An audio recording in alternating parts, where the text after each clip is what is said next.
ಭೇಟಿ ಕೊಟ್ಟರೆ ನಿಮ್ಮ ಕಷ್ಟಗಳೆಲ್ಲ ಪರಿಹಾರ.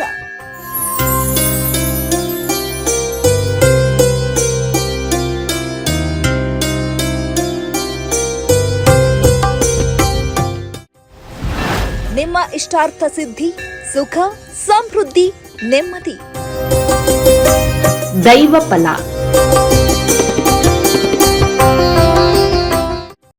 ಓಂ ಭಗವತೆ ವಿಷ್ಣುಮಾಯೇ ನಮೋ ನಮಃ. ವೀಕ್ಷಕರಿಗೆಲ್ಲ ನಿಮ್ಮ ಸಾಯಿ ಕೃಷ್ಣನ್ ಮಾಡುವ ನಮಸ್ಕಾರಗಳು. ಏಕೆಂದರೆ ನೋಡಿ ವೀಕ್ಷಕರೇ, ಇಂದಿನ ಸಂಚಿಕೆಯಲ್ಲಿ ಬಹಳ ವಿಶೇಷದಾಯಕವಾಗಿರ್ತಕ್ಕಂಥದ್ದು. ಯಾಕಂದರೆ ಪ್ರತಿಯೊಬ್ಬರೂ ಕೂಡ ರಾಶಿ ಅಂತಕ್ಕಂಥದ್ರ ಬಗ್ಗೆ ಬಹಳ ಗಮನ ಇರ್ತದೆ. ಯಾಕಂದರೆ ಈ ಸಂಚಿಕೆಯಲ್ಲಿ ನಾನು ಪರಿಪೂರ್ಣವಾಗಿ 12 ದ್ವಾದಶ ರಾಶಿಗಳ ಅದೃಷ್ಟ ದಿಕ್ಕುಗಳು, ಹಾಗೆ ಅದೃಷ್ಟವಾದ ಸಂಖ್ಯೆಗಳು, ಹಾಗೆ ಅವ್ರಿಗಿರ್ತಕ್ಕಂತಹ ಗುಣ, ಲಕ್ಷಣ, ಸ್ವಭಾವಗಳು ಏನೆಲ್ಲವೂ ಇರ್ತದೆ ಅನ್ನೋದು ತಿಳಿಸಿಕೊಡಕ್ಕೆ ಬಂದಿದ್ದೇನೆ. ಯಾಕಂದರೆ ಒಟ್ಟಿಗೆ ಈ 12 ದ್ವಾದಶ ರಾಶಿಗಳನ್ನು ಪರಿಪೂರ್ಣವಾಗಿ ಮೇಷರಾಶಿಯಿಂದ ಹಿಡ್ಕೊಂಡು ಮೀನರಾಶಿಯವರೆಗೂ ಕೂಡ ಅವ್ರಿಗಿರ್ತಕ್ಕಂತಹ ಅದೃಷ್ಟ, ಅವ್ರಿಗಿರ್ತಕ್ಕಂತಹ ಗುಣ, ಸ್ವಭಾವಗಳನ್ನು ನಿತ್ಯವೂ ಕೂಡ ತಿಳಿಸಿಕೊಡಕ್ಕೆ ಬಂದಿದ್ದೇನೆ. ನೋಡಿ ವೀಕ್ಷಕರೇ, ಹಿಂದಿನ ವಿಶೇಷದಾಯಕವಾಗಿರ್ತಕ್ಕಂಥದ್ದು 12 ದ್ವಾದಶ ರಾಶಿಗಳಲ್ಲಿ ಪ್ರಮುಖವಾಗಿರ್ತಕ್ಕಂಥದ್ದು ಮೇಷರಾಶಿ. ಯಾಕಂದರೆ ನೋಡಿ, ಮೇಷರಾಶಿಯಲ್ಲಿ ಜನಿಸಿದವರು ಹೇಗೆಲ್ಲ ಗುಣ ಸ್ವಭಾವಗಳಿರ್ತಾರೆ, ಮತ್ತು ಆ ರಾಶಿಯದವರಿಗೆ ಯಾವುದೆಲ್ಲ ದಿಕ್ಕು ಆಗ್ಬರ್ತದೆ, ಯಾವುದೆಲ್ಲ ನಂಬರ್ಸ್ಗಳಾಗ್ಬರ್ತದೆ, ಯಾವುದೆಲ್ಲ ರತ್ನಗಳು ಹಾಕೋಬಹುದು, ತುಂಬ ಕನ್ಫ್ಯೂಷನಲ್ಲಿ ಇರ್ತಾರೆ ಮೇಷರಾಶಿಯವರು. ಯಾಕಂದರೆ ಅವ್ರಿಗಾಗಿಯೇ ನಾನು ಈ ಸಂಚಿಕೆಯನ್ನು ಪರಿಪೂರ್ಣವಾಗಿ ತಿಳಿಸಿಕೊಡಕ್ಕೆ ಬಂದಿದ್ದೇನೆ. ಪ್ರಮುಖವಾಗಿ ನೋಡಿ, ಮೇಷರಾಶಿಯವರಿಗೆ ಪ್ರಮುಖವಾಗಿ ಆಗುವಂಥದ್ದು ಅದೃಷ್ಟವಾದ ದಿಕ್ಕು ಯಾವುದಂತ ಹೇಳಿದ್ರೆ ಪೂರ್ವ ದಿಕ್ಕು.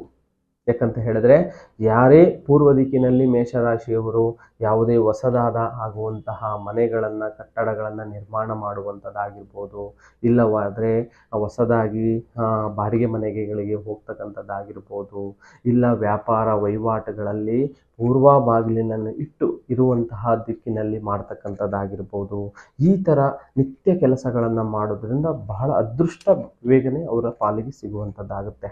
ಹಾಗೆ ಅವ್ರಿಗಿರ್ತಕ್ಕಂಥ ವಿಶೇಷತನದಾಗಿರ್ತಕ್ಕಂತಹ ಅದೃಷ್ಟವಾದ ಸಂಖ್ಯೆ, ಯಾಕಂದರೆ 9 ಇದು ಬಹಳ ಅದೃಷ್ಟವಾಗಿರ್ತಕ್ಕಂಥದ್ದು. ಈ 9 ಅನ್ನೋದು ಅವರ ಒಂದು ಮೊಬೈಲ್ ನಂಬರ್ನಲ್ಲಿ ಇರ್ತಕ್ಕಂಥದ್ದಾಗಿರ್ಬೋದು, ಇಲ್ಲ ಅವರ ವೆಹಿಕಲ್ ನಂಬರ್ ಆಗಿರ್ಬೋದು. ಇಂಥದ್ದು ಬಳಸೋದ್ರಿಂದ ಅತಿಯಾಗಿ ಸಾಕಷ್ಟು ರೀತಿಯಲ್ಲಿ ಅದೃಷ್ಟ ಅವರ ಪಾಲಿಗೆ ಆಗ್ತಕ್ಕಂಥದ್ದಾಗುತ್ತೆ. ಅದಾದ ನಂತರ ಅದೃಷ್ಟವಾದ ರತ್ನ, ಯಾಕಂದರೆ ಈ ರಾಶಿಯವರಿಗೆ ಅದೃಷ್ಟವಾದ ಹರಳು ಧರಿಸ್ತಕ್ಕಂಥದ್ದು ಹವಳ ಅಂತ ಬರ್ತದೆ. ಯಾಕಂದರೆ ಇದನ್ನು ಧರಿಸೋದ್ರಿಂದ ಅತಿ ವೇಗದಲ್ಲಿ ಅವರಿಗೆ ಅದೃಷ್ಟತನ ಅನ್ನೋದು ಒದಗತಕ್ಕಂಥದ್ದಾಗುತ್ತೆ. ಹಾಗೆ ಅದೃಷ್ಟವಾದ ಬಣ್ಣ ಯಾವುದಂತ ಹೇಳಿದರೆ ಬಿಳಿಯ ಬಣ್ಣ ಬರ್ತದೆ. ಯಾಕಂದರೆ ಅವರು ಬಿಳಿ ಬಣ್ಣಕ್ಕೆ ಸಂಬಂಧಪಟ್ಟಂಥ, ಅಂದರೆ ವೈಟ್ ಗಾಡಿಗಳನ್ನು ತಗೊಳ್ತಕ್ಕಂಥದ್ದು, ಬಿಳಿ ಬಣ್ಣಕ್ಕೆ ಹೋಲಿರುವಂಥ ಗಾಡಿಗಳನ್ನು ಖರೀದಿ ಮಾಡ್ತಕ್ಕಂಥದ್ದು. ಯಾಕಂದರೆ ಅವರ ಮನೆಗಳಲ್ಲಿ ಕೆಲವೊಂದು ರೂಮ್ಸ್ಗಳಲ್ಲಿ, ಬೆಡ್ರೂಮ್ಸ್ಗಳಲ್ಲಿ ಬಿಳಿಯ ಬಣ್ಣದ ಪೇಂಟ್ಗಳು ಮಾಡ್ಕೊಳ್ತಕ್ಕಂಥದ್ದು, ಇದು ಬಹಳ ಅತಿ ವೇಗದಲ್ಲಿ ಅವರಿಗೆ ತುಂಬಾ ಅದೃಷ್ಟ ಒದಗಿಸ್ತಕ್ಕಂಥದ್ದು ಇರುತ್ತೆ. ಹಾಗೆ ಅದೃಷ್ಟವಾದ ದಿನಾಂಕಗಳು, ಯಾಕಂದರೆ ಈ ತಾರೀಕಿನಿಂದ ಮಾಡೋದ್ರಿಂದ ಅವರು ಯಾವುದೇ ಒಂದು ಕೆಲಸ, ಕಾರ್ಯ, ವ್ಯವಹಾರಗಳಲ್ಲಿ ಅಡಚಣೆಗಳನ್ನು ಮಾಡ್ತಕ್ಕಂಥದ್ದಾಗ್ತಾ ಇದ್ದರೆ, ತೊಂದರೆಗಳನ್ನು ಆಗ್ತಾ ಇದ್ದರೆ, ಆ ಸಮಯದಲ್ಲಿ ಈ ಒಂದು ಡೇಟಿನಲ್ಲಿ ಮಾಡೋದ್ರಿಂದ ಬಹಳ ಉತ್ತಮ ಅವರಿಗೆ ಫಲಗಳನ್ನು ಸಿಗುತ್ತೆ. ಯಾಕಂದರೆ ಮೊದಲಿಗೆ ನೋಡಿ, 8ನೇ ತಾರೀಕು ಮತ್ತು 27ನೇ ತಾರೀಕು ದಿನ ಬಹಳ ಪ್ರಮುಖವಾದಂಥದ್ದು. ಈ ದಿನಗಳಲ್ಲೇ ಅವ್ರದ್ದು ಯಾವುದಾದ ಕೆಲಸ, ಕಾರ್ಯ, ವ್ಯವಹಾರ, ಮತ್ತು ಹೊಸದಾದ ಇಂಟರ್ವ್ಯೂಗಳನ್ನು ತಗೊಳ್ತಾ ಇದ್ದರೆ, ಎಕ್ಸಾಮ್ಗಳನ್ನು ಬರೀತಾ ಇದ್ದರೆ, ಮತ್ತು ಯಾವುದೇ ಥರದ ವಹಿವಾಟುಗಳನ್ನು, ವ್ಯಾಪಾರಗಳನ್ನು ಮಾಡ್ತಾ ಇದ್ದರೆ, ಹೂಡಿಕೆಗಳನ್ನು ಮಾಡ್ತಾ ಇದ್ದರೆ, ಹೊಸದಾದ ಕೆಲಸಗಳನ್ನು ಆರಂಭ ಮಾಡ್ತಾ ಇದ್ದರೆ, ಈ ದಿನಾಂಕದಲ್ಲೇ ಬಹಳ ಪ್ರಮುಖವಾಗಿ ಮಾಡ್ತಕ್ಕಂಥದ್ದಾಗುತ್ತೆ. ಹಾಗೆ ನೋಡ್ರಿ, ವಿಶೇಷವಾಗಿ ಈ ದಿವಸದಲ್ಲಿ ಪ್ರಮುಖವಾಗಿ ಬಂದು ಅದೃಷ್ಟವಾದ ದಿನ. ಯಾಕಂದರೆ ದಿವಸನೂ ಬಹಳ ಪ್ರಮುಖವಾದ ಅಂಥದ್ದಾಗಿರುತ್ತೆ. ಯಾಕಂದರೆ ಇವರಿಗೆ ಬರ್ತಕ್ಕಂಥ ಅದೃಷ್ಟವಾದ ದಿನ ಯಾವುದಂದರೆ ಭಾನುವಾರ. ಈ ಭಾನುವಾರ ದಿವಸ ಪ್ರತಿಯೊಂದು ಕೆಲಸಗಳನ್ನು ಮಾಡೋದ್ರಿಂದ ಪ್ರಮುಖವಾಗಿ ತುಂಬಾ ಅಭಿವೃದ್ಧಿಗಳನ್ನು ಕಾಣತಕ್ಕಂಥದ್ದಾಗುತ್ತೆ. ಹಾಗೆ ಇವರಿಗೆ ಅದೃಷ್ಟವಾದ ದೈವ ಯಾವುದಂತ ಹೇಳಿದರೆ ಪ್ರಮುಖವಾಗಿ ಬಂದು ಮಹಾಶಿವ. ಮೇಷರಾಶಿಯವರೆಗೆ ದೈವ ಆರಾಧಕರಾಗಲಿಕ್ಕೆ ಆರಾಧನೆಯನ್ನು ಮಾಡಬೇಕಂದ್ರೆ ಮಹಾಶಿವನ ಆರಾಧನೆಯನ್ನು ಮಾಡಬೇಕಾಗ್ತದೆ. ಯಾಕಂದರೆ ಮೇಷರಾಶಿ ಪ್ರಮುಖವಾಗಿ ಶಿವ ತುಂಬನೇ ಪ್ರಮುಖವಾಗಿ ಅದೃಷ್ಟ ತರ್ತಕ್ಕಂಥದ್ದಾಗುತ್ತೆ. ಆರಾಧನೆಯಲ್ಲಿ ಮಹತ್ವವಾದ ಬೆಳವಣಿಗೆಯನ್ನು ಅನುಗ್ರಹ ಆಗುತ್ತೆ. ಶಿವನ ಅನುಗ್ರಹ ತುಂಬಾ ಆಗುತ್ತೆ. ದೈವಶಕ್ತಿ ಅನುಗ್ರಹ ಆಯ್ತು ಅಂತ ಹೇಳಿದ್ರೆ ಸಕಲ ಎಲ್ಲ ರೀತಿಯಲ್ಲೂ ಕೂಡ ಧನ ಕನಕ ಲಕ್ಷ್ಮಿನ ಒಲಿಸ್ಕೊಳ್ತಕ್ಕಂಥದ್ದು, ಹಾಗೆ ಪ್ರತಿಯೊಂದು ಕೆಲಸದಲ್ಲಿ ಜಯ ಗಳಿಸ್ತಕ್ಕಂಥದ್ದಾಗಿರುವಂಥದ್ದು. ಇವರು ಅತಿಯಾಗಿ ಶಿವನ ಆರಾಧನೆ ಮಾಡೋದು ಬಹಳ ಉತ್ತಮವಾಗಿರ್ತದೆ.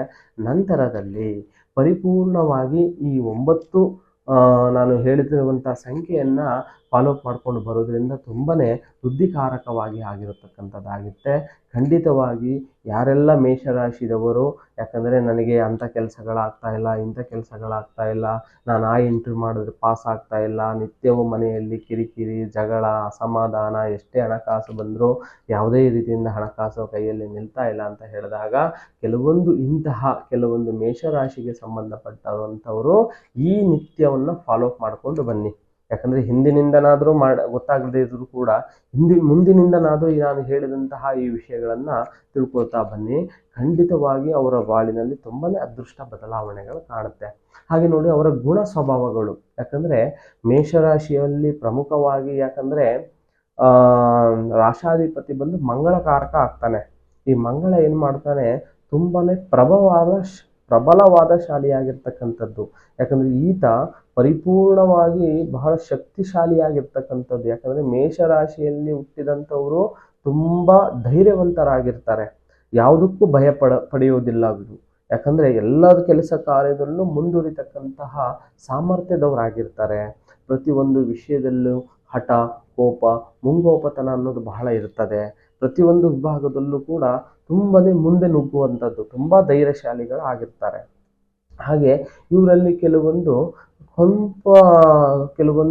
ದುಡುಕು ಸ್ವಭಾವಗಳು ಜಾಸ್ತಿ ಇರುತ್ತೆ. ಯಾಕಂದರೆ ದುಡುಕು ಸ್ವಭಾವ ಅಂತಕ್ಕಂಥದ್ದು ನೇರ ಏನಾಗುತ್ತೆ, ಕೆಲವೊಂದು ಹಣಕಾಸಿನ ವಿಷಯದಲ್ಲಿ, ವ್ಯವಹಾರದ ವಿಷಯಗಳಲ್ಲಿ, ಮತ್ತು ಯಾವುದೇ ತರಹದ ಕೆಲಸ ಕಾರ್ಯ ವಿಷಯದಲ್ಲಿ, ಮನೆತನದಲ್ಲಿ ದುಡುಕುವಂಥ ಸ್ವಭಾವಗಳು. ಹಾಗೆ ಕೆಲವೊಂದು ಬಾರಿ ತಾಳ್ಮೆ ಕಳೆದುಕೊಳ್ತಕ್ಕಂಥ ಮನಸ್ಥಿತಿದವರಾಗಿರ್ತಾರೆ. ಯಾಕಂದರೆ ಈ ತಾಳ್ಮೆ ಕಳೆದುಕೊಳ್ಳೋದ್ರಿಂದ ಪರಿಪೂರ್ಣವಾಗಿ ಇವರ ಜೀವನದಲ್ಲಿ ಆಗು ಹೋಗುಗಳು, ನಷ್ಟ ಭಯಗಳನ್ನು ಅತಿಯಾಗಿರ್ತಕ್ಕಂಥದ್ದು ಕಾಣುವಂಥದ್ದಾಗುತ್ತೆ. ಅದಾದ ನಂತರ ಇವರು ಪೂರ್ಣವಾಗಿ ಸ್ನೇಹಜೀವಿ ಆಗಿರ್ತಾರೆ ನೋಡಿ. ಯಾಕಂದರೆ ಮೇಷರಾಶಿಯಲ್ಲಿ ಗುಣತ್ವ ಏನಂದರೆ, ತುಂಬ ಗುಣ ಸ್ವಭಾವದಲ್ಲಿ ಏನಂದರೆ ಸ್ನೇಹಜೀವಿಗಳು.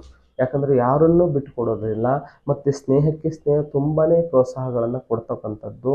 ಯಾರೇ ಬಂದರೂ ಕೂಡ ಒಂದು ಫ್ರೆಂಡ್ಶಿಪ್ಪಲ್ಲಿ ಮೊದಲಿಗೆ ತಗೊಳ್ತಕ್ಕಂಥದ್ದಾಗುತ್ತೆ. ಹಾಗೆ ಇವರು ಏನಾಗುತ್ತೆ ಅಂದರೆ ಮೇಯ್ನಾಗಿ ನಂಬುವಂಥದ್ದು ವ್ಯಕ್ತಿಗಳು ಜಾಸ್ತಿ ಆಗಿರ್ತಾರೆ, ನಂಬಿಕೆಯನ್ನು ಗಳಿಸ್ತಕ್ಕಂಥ ವ್ಯಕ್ತಿಗಳಾಗಿರ್ತಾರೆ. ಹಾಗೆಯೇ ನಂಬಿಕೆಯಲ್ಲಿ ಮುಂದುವರಿತಕ್ಕಂಥ ವ್ಯಕ್ತಿಗಳನ್ನು ಕೂಡ ಆಗಿರ್ತಾರೆ. ಈ ಥರ ನಿತ್ಯ ಕೆಲಸ ಕಾರ್ಯದಲ್ಲಿ ಇವರದು ಬಹಳಷ್ಟು ಕೂಡ ಇವರಿಂದ ಬೇರೆಯವರಿಗೆ ಲಾಭ. ಯಾಕಂದರೆ ಇವರೇನು ನಿತ್ಯ ಕೆಲಸ ಕಾರ್ಯ ವ್ಯವಹಾರ ವಹಿವಾಟುಗಳನ್ನು ನಡೆಸ್ತಾರಲ್ಲ, ಅದರಿಂದ ಬೇರೆಯವರಿಗೆ ಲಾಭಾಂಶಗಳನ್ನು ದೊರೆತಕ್ಕಂಥದ್ದಾಗುತ್ತೆ. ಅದಾದ ನಂತರ ಜಮೀನು ಸುದ್ದಿ ಹಣಕಾಸಿನಲ್ಲಿ ತುಂಬಾ ಎಲ್ಲ ರೀತಿಯಿಂದ ಅನುಭವಿಸ್ತಕ್ಕಂಥದ್ದು, ತೊಂದರೆಗಳನ್ನು ಅನುಭವಿಸ್ತಕ್ಕಂಥದ್ದಾಗ್ತಿರ್ತಾರೆ. ಈ ಥರ ಅವರಲ್ಲಿ ಧೈರ್ಯ ಮತ್ತು ಶಕ್ತಿಶಾಲಿ ಸಾಮರ್ಥ್ಯಗಳು ಎಲ್ಲ ವಿಭಿನ್ನವಾಗಿರ್ತಕ್ಕಂಥ ಲಕ್ಷಣಗಳಾಗಿರ್ತಾರೆ. ಖಂಡಿತವಾಗಿಯೂ ಈ ಮೇಷರಾಶಿಯವರಿಗೆ ತುಂಬಾ ಅದೃಷ್ಟದಾಯಕವಾಗಿರ್ತಕ್ಕಂಥ ಯೋಗಗಳನ್ನು ಕೂಡ ಇದೆ. ದಯಮಾಡಿ ಅವರಿಗೆ ಈ ಭಾಗದಲ್ಲಿರ್ತಕ್ಕಂತಹ ಈ ದಿಕ್ಕಿನಿಂದ ಇರತಕ್ಕಂಥದ್ದು, ನಂತರ ಈ 9 ಅಂಕಿಗಳನ್ನು ನೇರವಾಗಿ ನಾನೇನು ಅದೃಷ್ಟದ ಒಂದು ಭಾಗಗಳನ್ನು ಹೇಳಿದ್ದೀನಿ ಅದನ್ನು ಫಾಲೋಅಪ್ ಮಾಡ್ಕೊಂಡು ಬನ್ನಿ. ಖಂಡಿತ ಎಲ್ಲರಿಗೂ ಕೂಡ ಒಳ್ಳೆಯದಾಗುತ್ತೆ. ಹಾಗೆ ನೋಡಿ, ನಿಮಗೇನೇ ಕಠಿಣ ನಿಗೂಢ ಗುಪ್ತ ಸಮಸ್ಯೆಗಳಿದ್ದರೂ ಕೂಡ ನಮ್ಮ ಅಥರ್ವಣ ವೇದಕ್ಕೆ ಸಂಬಂಧಪಟ್ಟಂಥದ್ದು ಭಗವತಿ ಭದ್ರಕಾಳಿ ಅಮ್ಮನವರ ಬಲಿಷ್ಠ ಪೂಜಾ ವಿಧಿವಿಧಾನದಿಂದ ಪರಿಹಾರ ಮಾರ್ಗವಿದೆ. ಚಿಂತಿಸಬೇಡಿ. ನಮಸ್ಕಾರ.